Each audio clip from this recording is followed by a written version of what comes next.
علماء نے جب کلپ بنانے شروع کیے، یہ تو یہ کہتا ہے، لوگوں نے جب سنا، سب سے بڑا الزام میرے اوپر بریلوی دیوبندی اہل حدیث شیعہ نے یہ لگایا یہ قادیانی ہے. صرف میرے نام کے ساتھ مرزا آتا تھا. تو جب میں بریلوی تھا اس وقت بھی مرزا تھا. اور پاکستان میں سب سے زیادہ ہے ہی مغل برادری ہے.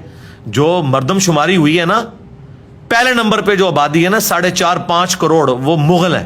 اس کے بعد دوسرے خاندان ہیں.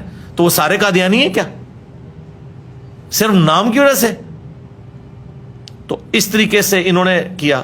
تو مجھے موقع مل گیا، میں نے اپنے معاملات کلیئر کیے. پھر میں نے صرف یہ نہیں بتایا کہ میں قادیانی نہیں ہوں، میں نے یہ بتایا کہ یہ جو مجھے قادیانی کہہ رہے ہیں نا، ان کا ایک ابا تھا جو اشرف علی تھانوی رسول اللہ کو انڈورس کر کے گیا ہوا ہے، اور دوسروں کے ابے نے چشتی رسول اللہ پڑھوایا ہوا ہے.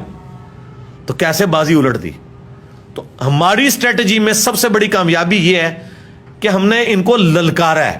ڈیفینسو موڈ میں کبھی نہیں گیا. اگر انہوں نے ایک بات کی ہے نا، میں نے 10 باتیں کی ہیں.